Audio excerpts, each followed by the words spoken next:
Welcome back to the podcast, Luke and Allie. Nice to have you on as well. The dynamic duo, husband and wife team here. I thought it'd be great to bring you guys both into the conversation, since we've had these conversations a little bit over the years, and because of some stuff that's been becoming more public about regenerative farming, I wanted to kind of get a little deeper into that conversation and really kind of talk about where, what your thinking is at this point, how really how your career is and how your work is, how you're formulating what you want to be doing with the kind of health projects that you're involved in.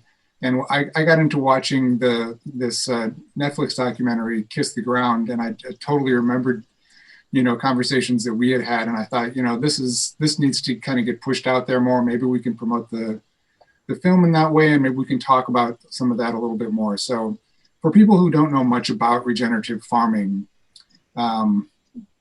where do you start having this conversation with people, Luke? It's such a broad topic. It is kind of a hard conversation to start, but I think overall, I think the place to start would be with people. It's a farming system that involves people.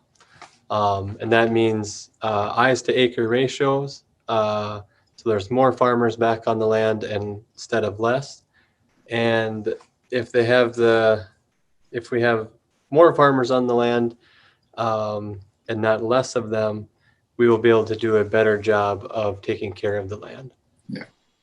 And ultimately, it's the land and the soil, this topsoil layer that has become problematic for farmers, right?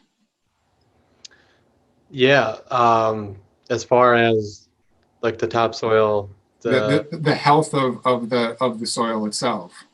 Yeah, the health of the soil is deteriorating. There's no question about it.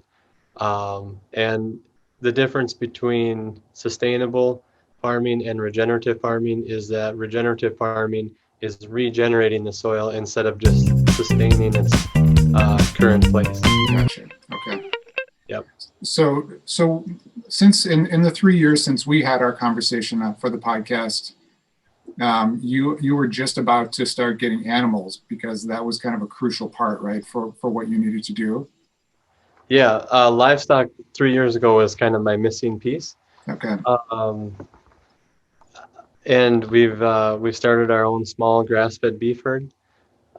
We're starting with low-line Angus.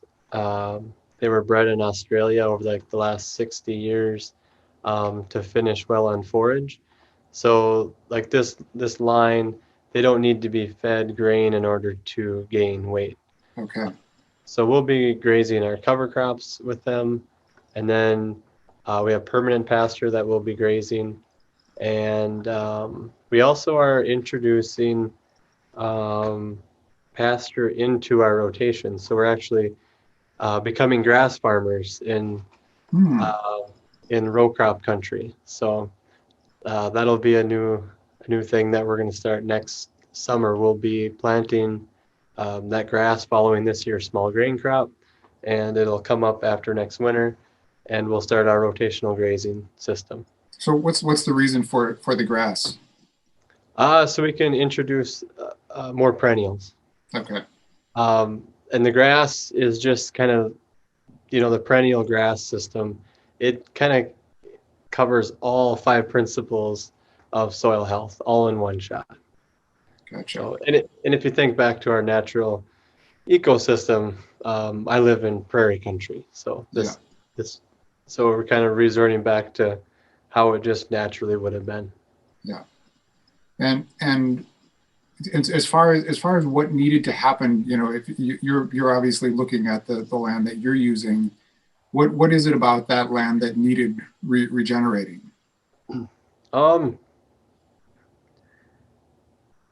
Well, over the years of intensive corn and soybean farming, the soil is starting to lose its organic matter, and it's just been used for monoculture cropping. So okay.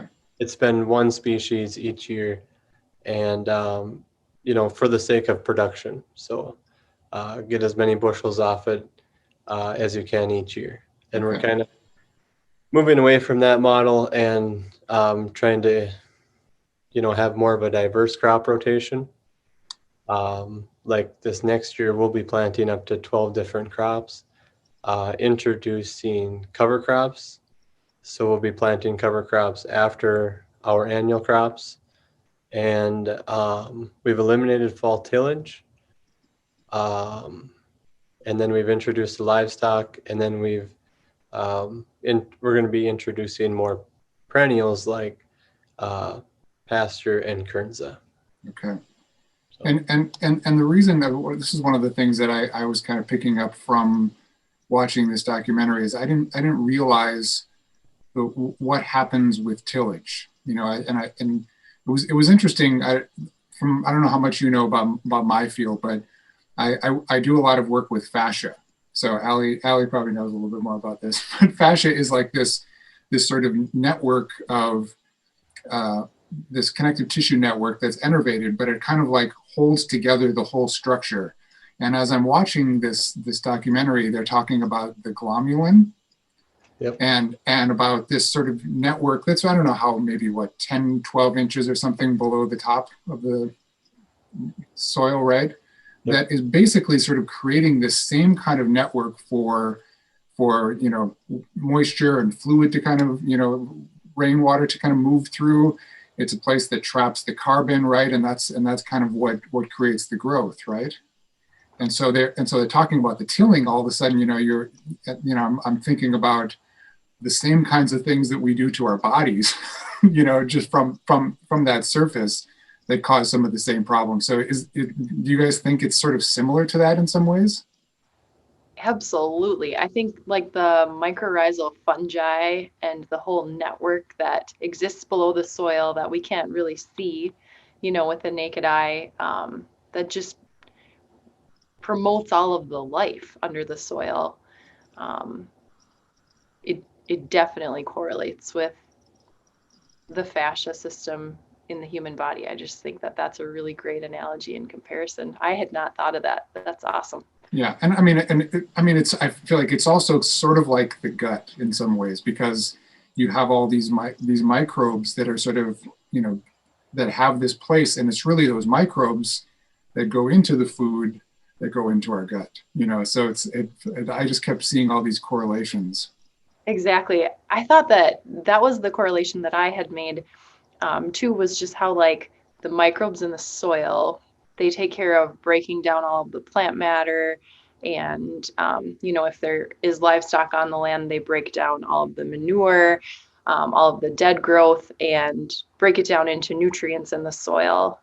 And then the plants that we eat use those nutrients. And then when we eat the food, it isn't even us so much that eats the food as it is our gut bacteria. Right. And so we eat what our gut bacteria processes. Yeah. And so that definitely, that was eye-opening. Yeah, I think it's and for anybody who I haven't introduced you yet completely, Allie, but you're a nurse practitioner, correct? Right.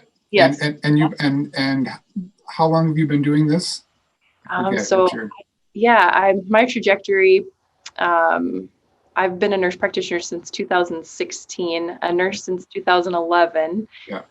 And all through high school, I worked as a nurse's aide in a nursing home. And so, I've kind of been around healthcare my whole life. Yeah, that's what I thought.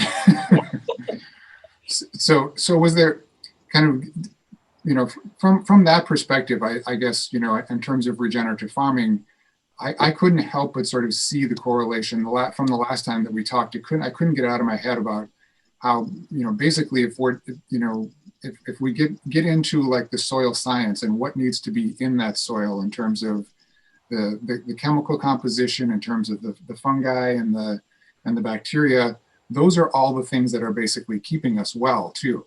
And there's this, I think, Luke, you did a great job explaining this so far. I'm not going to go so deep into this time, but for anybody who wants to know more, go back to listen to our earlier episode. But you talked about a lot about how, there's this ecosystem that's going on between the bugs the stuff that's growing, and that using pesticides was a way of managing bugs, but that there's a natural way of actually doing this. And some of that has to do with like the cover crops that you grow and that kind of stuff too, right? Yeah, I would say, just to put a broad blanket over everything, is that the more diversity that I can bring to my farm, the better. Mm. Um, the more plant diversity that I bring, I'll include different bugs, and different bugs are beneficial bugs. For every pest that I will run into on the farm, there are 1,500 beneficial bugs that will destroy that pest.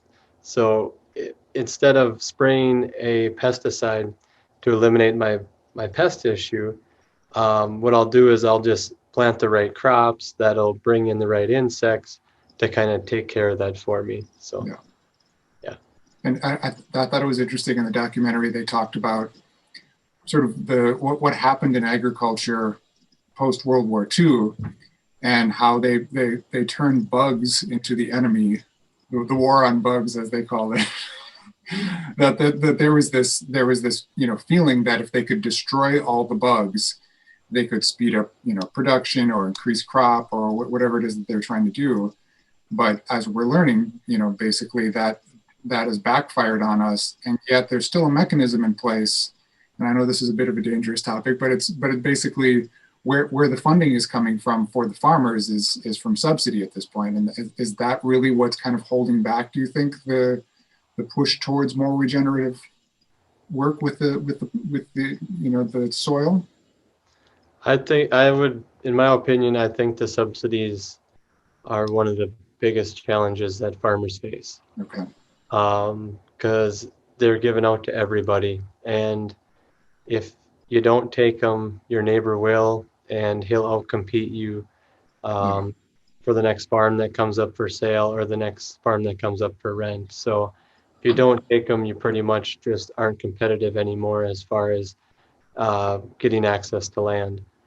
So it kind of leads, I think it does definitely lead farmers down a simplified path, and that is to produce as much as you can as fast as you can. Um, and to get away from that model is a challenge, because it's hard to compete financially. Um, if you're not meeting the revenue of some of those crops that are subsidized. Yeah. So are there any, is there a way, are there cooperatives now, or is there any way for regenerative farmers to kind of start working together to change that model? I wouldn't say that there's any direct group or cooperative that you can really get involved with. What Allie and I have done kind of since we started was kind of just making a brand for ourselves. Mm-hmm. And instead of going out and asking the market, what will you buy from us? We've been going out and asking, what can we grow for you? And if that makes any sense. Yeah. So Because you go directly to the businesses right. that need the products. Right. Right now, in our local community, we can sell corn and soybeans, Yeah. and that's it. And that rotation will never meet our standards as a farm as far as where we want to be. So Yeah. we would reach out to companies, and we've been asked from different companies if we would grow crops for them. And just to give you an example, is a company like Seven Sundays in Minneapolis. They reached out to us and asked if we would grow buckwheat for them. And um, buckwheat is a huge deal in our rotation because it cycles phosphorus really well. Okay.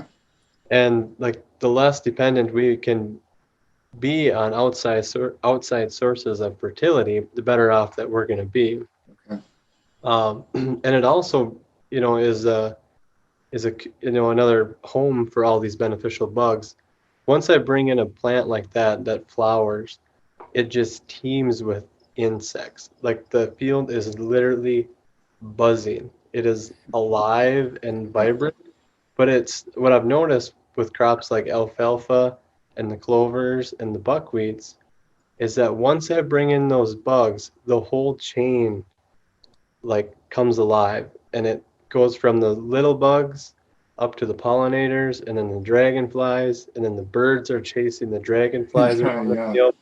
And then from there, like the pheasants come in, and The frogs. the frogs are there eating the bugs, and it's Wow. just like And the teeming. deer and yeah, the wildlife is just But it's all because I was able to plant, an alternative crop. And these, buckwheat doesn't yield a lot, and that's probably why it's been outcompeted by something like corn. Yeah. But our farm has moved in the direction of selling ingredients. So Right. we will get it processed, and then we sell food, and we try to sell it as local as possible. Okay.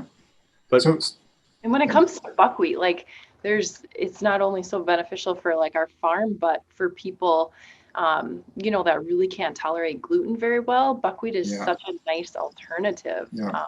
to be able to have. And so, yeah, and I think that's essential right now. I mean, it's one of those things that also became subsidized, right? And why there's so much, and why I think sometimes we end up with these corn and gluten issues, and is that we're sort of overwhelming our system's ability to process some of this stuff.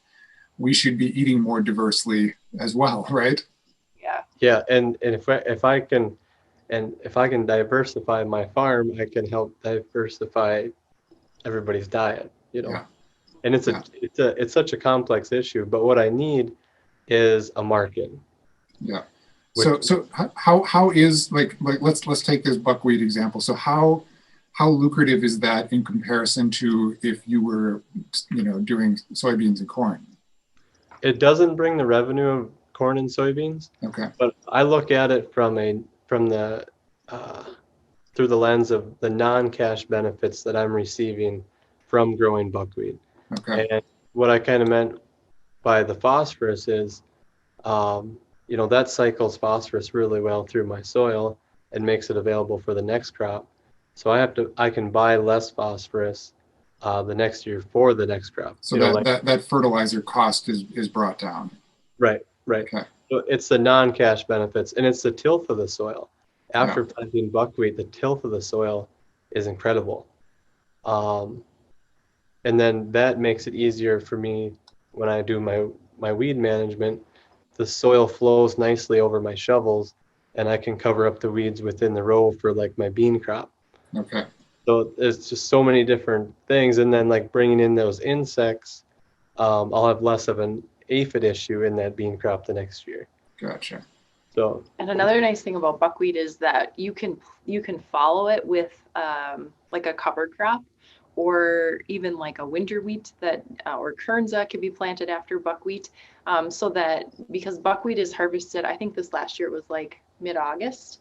And so there's still part of the fall growing, end of summer into fall growing season that's left for plants to like establish and get a root system started, so that the soil is covered over winter and it isn't left.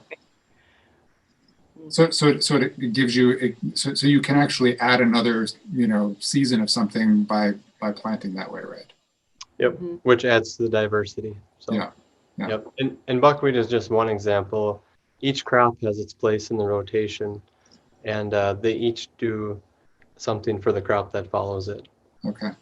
And so what's changed with, I know you took on this, much bigger acreage, right? Since that was just starting the last time I talked to you. So how many acres are you farming now? I think when we talked 3 years ago, I was farming 80 acres. That's right. Yeah, in 2021, we'll be farming 750 acres. Wow. So it'll be good because we've learned how to spread out our workload. Yeah. Introducing these other perennials, I'm not in those fields as much as my row crops.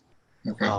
And then I need the acreage to support like the livestock, as far as like where I want to be one day with livestock, things like that. So, and it provides more of a rest period for farms in that rotation if I add more acres to it.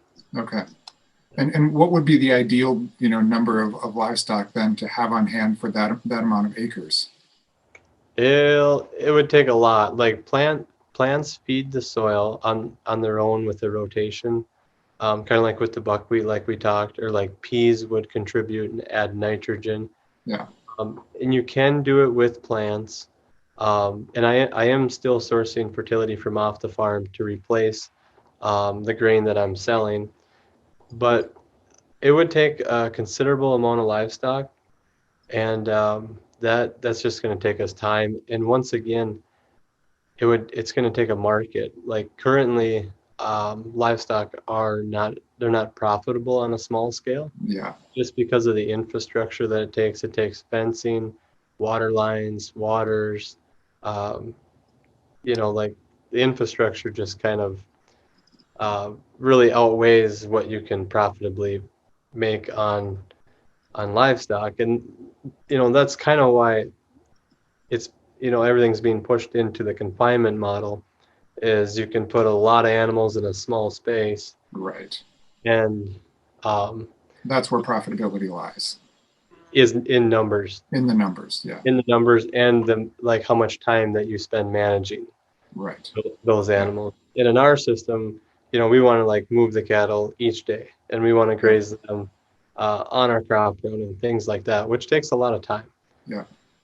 And so in order to move, I can't give you an exact number. It really depends on your rotation and stuff, but it would take a lot more than we have now. And okay. I think we'll keep growing those numbers as fast as the market will buy the product from us. Gotcha. I mean, that was the one thing that was, I think, made very clear in that documentary, was that these plain states had about 60 million buffalo before we came in and moved things or killed so many of them. I mean, I think that was part of what was going on with the early settlers, is they knew that the native people here were dependent on the resource of the buffalo, and that was one way to basically sort of move them out of places, I think, right? And now we're down to a few thousand buffalo, I think, on the continent. So it just goes to show what that was doing for the land to have those animals in there. And another part that I think that really was driven home for me was this balance between that topsoil, the quality of that topsoil, what's growing, and then the transpiration, of water moving through the plant into the atmosphere, rather than the carbon just being lost right out of the soil, and what that does for the environment itself, in terms of the amount of CO2 in the atmosphere, and that green that's growing that also is above ground is a big part of what's absorbing some of that extra. Isn't that kind of how it works? Yeah. The more biomass we can grow, the more carbon we can store. And then we want the water that falls from the sky in the form of rain to leave through the plant. We don't want it to leave as runoff over the soil. Right. Into our streams, taking the soil and the nutrients with it. So yeah, it definitely, the more biomass that we can grow, the more carbon we can store. Yeah. And it's one of those things that I don't think this is one of the reasons I love talking to you guys, because as an urban dweller for most of my life, luckily I had experience as a child and being on farms in Iowa with my grandparents, but I think we lose a lot of connection to the food and how that food is grown, and what happens when we're not farming in the right ways, and as far as the environmental impact of the what's going on with heating up the planet. A lot of that comes, what I got anyways from the documentary. And maybe you can tell me some things that they missed here too. But that seemed like a big piece of things, that if that soil is well, then we have this whole cycle with rain, with carbon, everything kind of stays sort of within check. It's almost like that extra growth that's going on is a form of insulation whether it's that topsoil layer or what grows out of it. Mhm. Yeah. Absolutely. I think that it was so simply put in the documentary that the quality of the soil is equal to the health of the human, and Yeah. how with the desertification that's happening on the lands, it leads to poor soil quality, and Yeah. poor soil is equal to poor people. You know, you look at the immigration, the floods, and the drought, the social breakdown that we see. It is all related to the fact that there are people across the globe that have lost the health of their soil, Yeah. and they're looking for, you know, more opportunity. And I just think until we figure that out, you know, it's And you mentioned, you know, some things that maybe they had missed. So as a farmer watching this movie the whole time, to be honest, I was kind of like, I don't know, a little bit torn, a little bit frustrated. I definitely give them like they did a very good job of getting the message across. Yeah. And you can't get into the weeds. It's really easy to get into the weeds and get off topic on this because it's such a broad topic. But like what I thought as a farmer watching it was most farmers, and I say most, not all, but most farmers would love to do all these practices. Yeah. But the problem is, like I mentioned earlier, if I don't have a market for these alternative crops, or you know, like they really had an emphasis on livestock, which is, you know, like the biggest principle of soil health that we can talk about. It's super controversial because it's supposedly cows are the problem, but really they also are the solution if it's done right. And if we don't have a market for those livestock, we just can't be competitive like we talked about earlier. So at that point, you know, it's kind of out of the hands of the farmer. I totally understand that. And it's interesting because I'm basically in what is probably called, you know, an integrative health field now. I mean, we keep changing the name, you know, but it used to be alternative health or holistic health or whatever. It keeps kind of, you know, changing. But the one thing, you know, I work in a field that's very specialized. Craniosacral therapy is a kind of osteopathic method. But it's very similar to sort of working, you know, within a larger system of health, you know, in the same way that would be probably to be a regenerative farmer in a big ag world, right? And it's, you know, it's hard because I'm in the same situation. I've really just sort of adapted to my communities and trying to figure out what does the community need from me.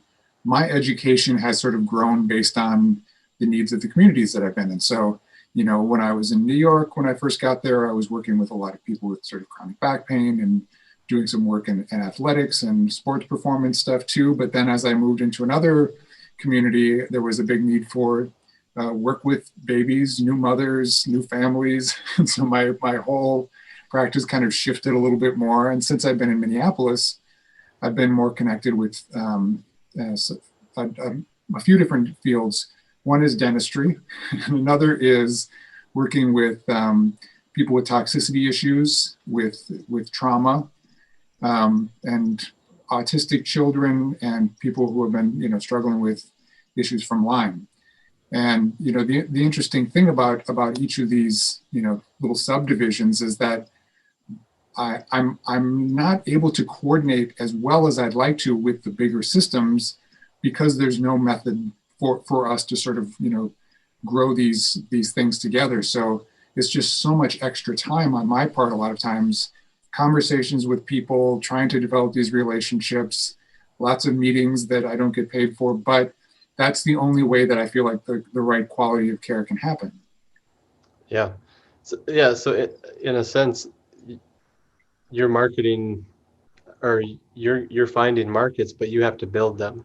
You have to help. Exactly. You have to help create them, and that's pretty much what you're doing, right? The same thing. Same thing.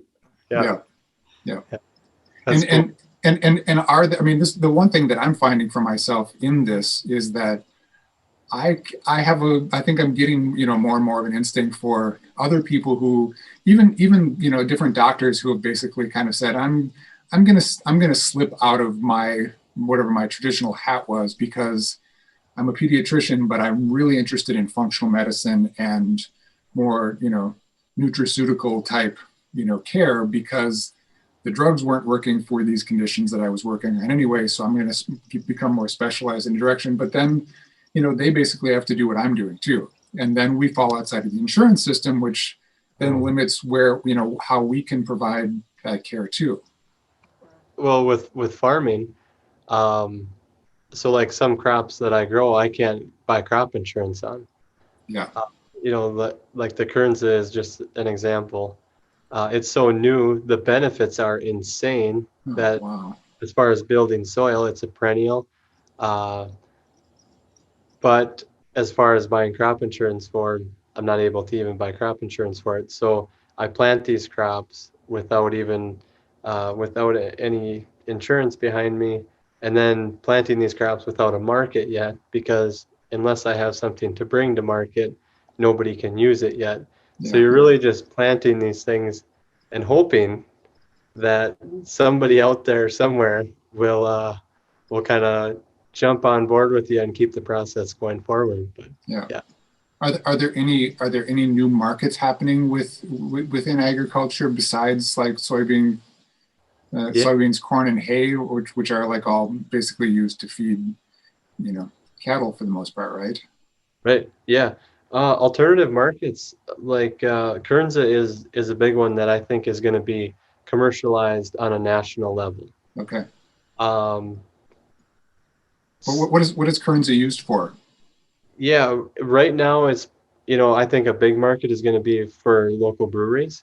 We're in discussion with company Patagonia, and they're starting a beer called Long Root Ale.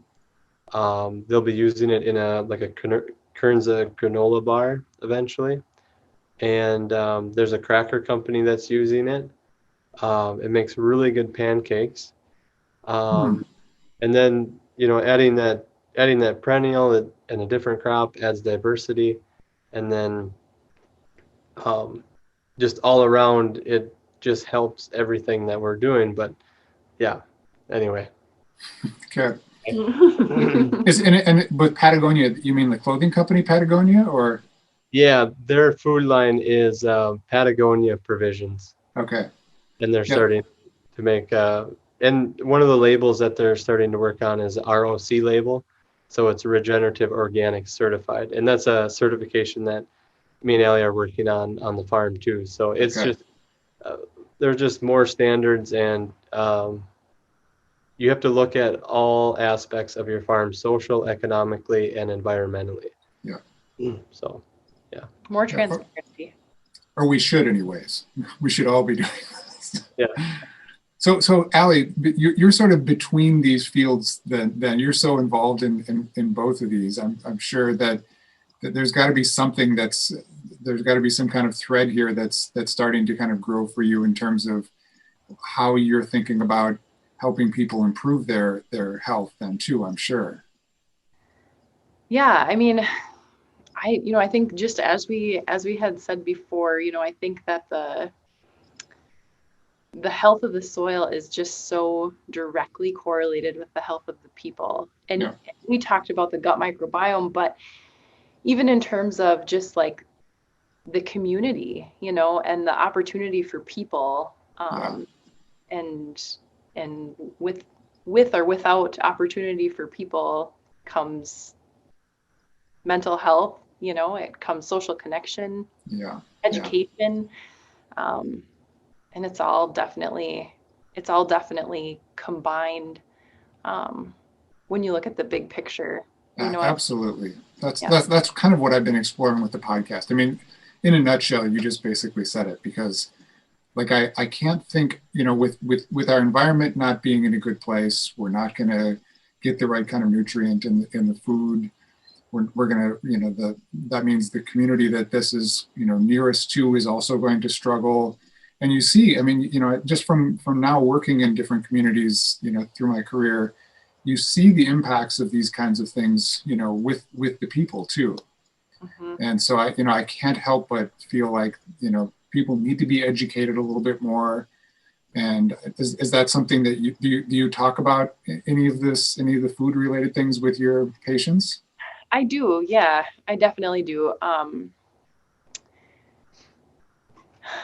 I think that, and I don't mean to like get political with this conversation, but I think that such a big issue in our nation when we talk about just like health on a cultural and a national scale is the fact that health insurance comes through employment for so many people. Yeah. And so for people to, have that coverage, then they end up being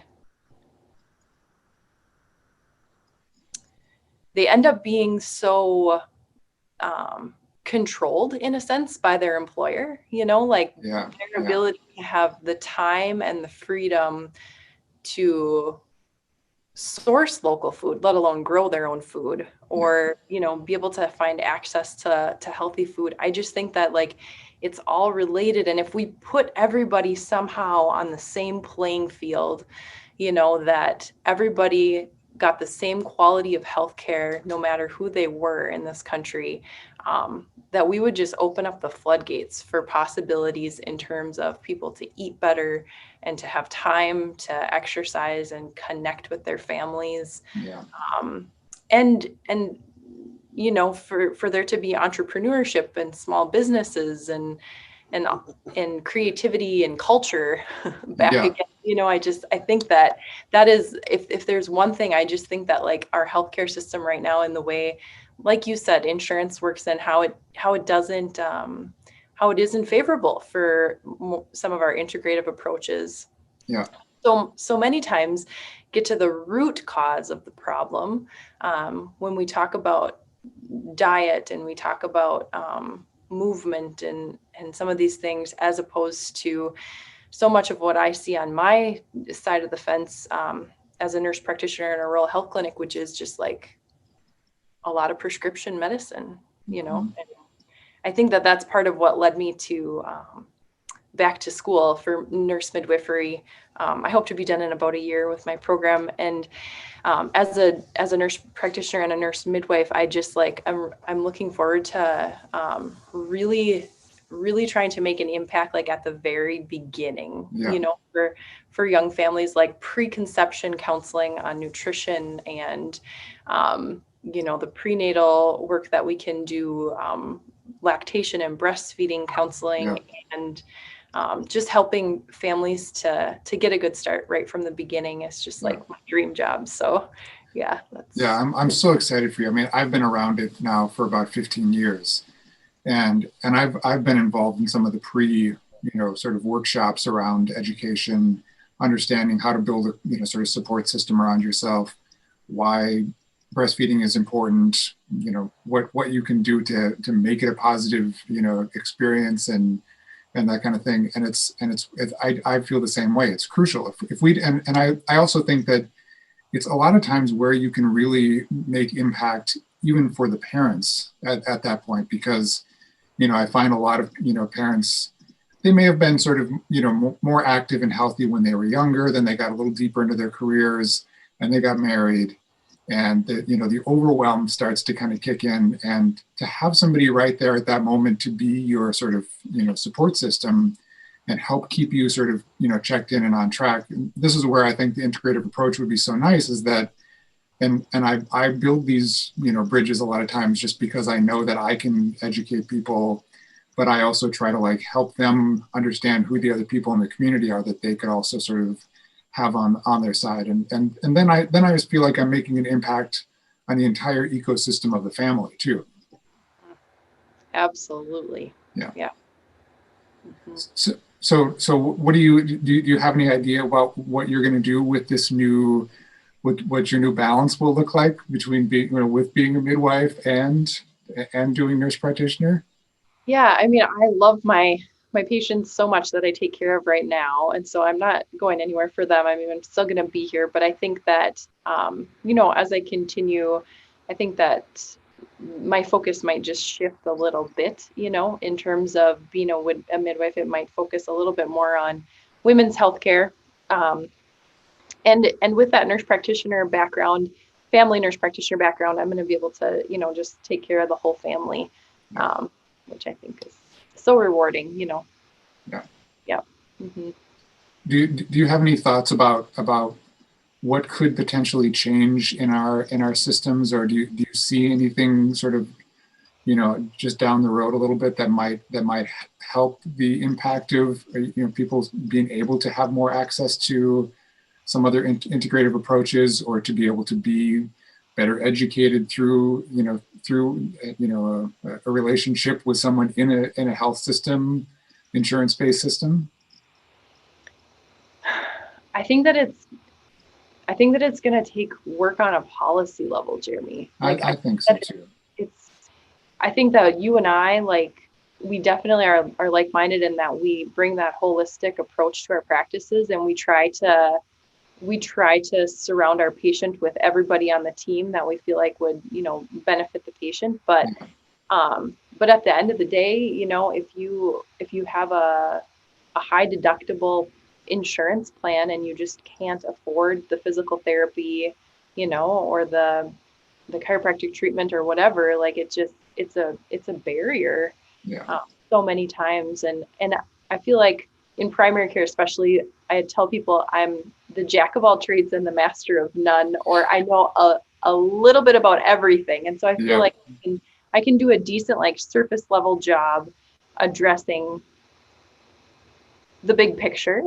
But I am, at the end of the day, the hub of that spoke wheel. And my job is really to help coordinate care for people.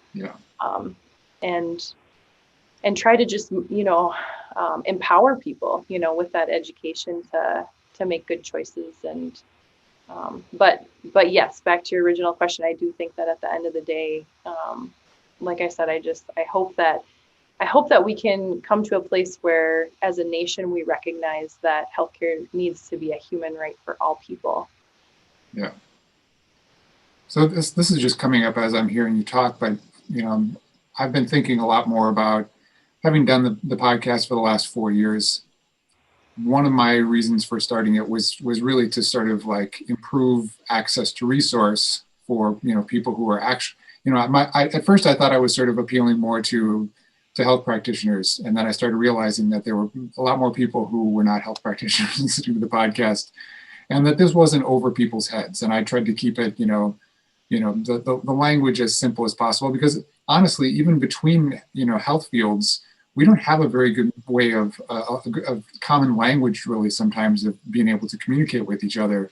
If you don't know anything about fascia and we're working on an orthopedic issue together, or if we're working on trauma together, it doesn't matter what it is. We need to be able to speak the same language. So is there anything that you could, that you could think of from your experience that you think people are in need of in terms of resource at this moment?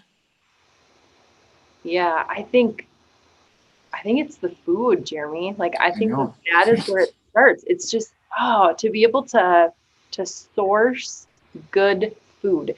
I feel like I am in a very privileged place, living on a farm and having a lot of connections to, we subscribe to a couple different CSAs.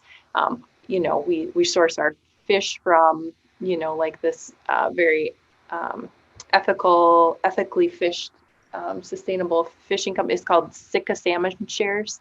Mm-hmm. And, we're very mindful about where we buy all of our meat. I buy, our dairy is Organic Valley Dairy. I'm super mindful, so many people are, about where they're spending their food dollars. But the fact of the matter is that some people just, they don't know about it. They don't know about the importance of, the carrot that you can buy from the grocery store versus the carrot that I can buy from Davis and Tobin. But I also have to keep at a decent temperature in my garage so that it doesn't, get wilty on me.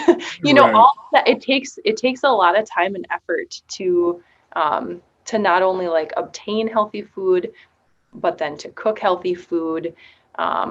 And I just think that like I had alluded to earlier, the way that our society does healthcare, in that you have to sell a part of your soul to your employer in order to get your healthcare. For so many people, it just means working 40 plus hours a week and not having the flexibility, to be able um, to do the work of the food prep and all of that. But I think that trying to eat, organic food, I really do believe that that's important. And it's not just because I'm an organic, married to an organic farmer, but, the amount of the residual pesticides, fungicides, herbicides, just, when you dig into the research on residual glyphosate and some of the preservatives in our processed foods, there's no wonder that we see an increase with autism, and we see an increase with our, anxiety, depression, suicide rates, substance abuse. I mean, the list goes on and on. But I guess if you were to ask me one thing, I would just say it starts with the food. Yeah, I agree. I would say that it starts with the land. And yeah. And it's interesting. Go ahead. Yeah, and not in the respect of what we've been talking about previous, but like standing on the dirt, like or sitting on the dirt, or being on dirt, on the earth, like, and experiencing it, brings a lot of mental health, I think, also, which will lead better decisions, and just being okay with yourself, like, it's nice to be able to get outside and have space where you can, think about things, and think about where you're headed next, and try to figure out what it is you're doing and why it is you're doing it. Yeah, I agree. And that's exactly one of the things I was thinking about when I was watching this. Because I do some work with like talk therapy and stuff too, like I end up with a lot of these conversations where when we're talking about, some of the things that people are suffering from, sometimes it's because they have a really poor relationship with themselves, sort of starting with that primary thing. And so I'll often talk to people about this, about, being mindful of your thoughts and that inner dialogue and what's going on with those kinds of things. But then after I was watching this documentary, I wrote down a note about how, we have to really develop our relationship with the planet, and that's the one thing we aren't really that engaged with, most of us. And you guys are clearly, but there's something that's almost, in terms of purpose, like what you're talking about, Luke. I think that's where that source of our sense of purpose comes from, is that is really the interconnected piece that pulls it all together, is what's our relationship with the planet that we're getting nourished by. And one thing that we aren't addressing is access to that land. Yeah. We're fortunate. We grew up around it. My parents own land, which led us into renting from more neighbors. We don't own any farmland ourselves, but we did grow up in this community. Mm-hmm. If you came in from outside of this community, I would almost say you have zero chance as far as accessing any land, because of the capital that it takes to rent it and the capital that it takes to farm it. So that is an issue upon itself. That is a long conversation, and I don't have any answers, but there's opportunity there. I think the opportunity is growing as far as like growing food and becoming a small scale farmer, but at the same time, I think that is an unrealistic expectation, to ask somebody to start from scratch on a piece of land and start growing food and try to be profitable. Just because of things like of what healthcare costs. That alone, like you guys were talking about, it's over. Like you can't even get started. And there's a lot of books out there, and there's a lot of Netflix series and stuff about, like, another documentary was The Biggest Little Farm. And as the farmer watching that, it's like, man, you got one pig. Right. That alone was, it's a good movie, and it gets the point across as far as, what the earth could be like. And what our communities could be like, what our farms could be like. But if we aren't competitive with the existing model, we'll never get there. So, like different ethnic groups coming into farming, the challenges are immense. I think at the policy level, like you were saying, Allie, I think we have to get back to a point where we're actually like, that's the only way we're going to make some wholesale big shift is if we start looking at this and saying, who can we support to make this, if this is really both an environmental and health issue, those policy pieces, the science is there. I think I don't think there's too many questions at this point. The changeover into something else obviously takes money and time, but I think you have to start with some policy, fairly quickly. And yeah, maybe not everybody can get in the game, but I think it's important to start thinking about who we can help support to get into the game, and really look at what the outcomes are with those people who have already been doing it and support. I mean, just watching it, I started thinking, how could someone support Peterson Farms, who is probably getting fed by some degrees of separation to the work that you're doing. I mean, that's the kind of thing I think that needs to happen, and I'm not exactly sure if that's something that can happen just in some kind of community-oriented way. I feel like the policy is still a ways off, but I'd like to see these things move a little faster. So do you guys have any experience with that? Or I'm sure this has been a conversation for you guys. Yeah, I think that meaningful change, doesn't it always seem to start at the grassroots level? Like it starts by people just like making shifts in their day-to-day choices. Like we were talking about where you're spending your food dollars. And yes, it is going to take more time and energy upfront, but it's going to be more expensive upfront, but the cheap food, I would argue the costs, way outweigh the expense upfront. Yeah, the externalities of cheap food, that's where the costs really come. But I see the government as a follower. I don't see them as a leader. From where I stand with as far as farming. They love to use terms like regenerative and soil health and all this stuff in the policy that they write. Sounds nice.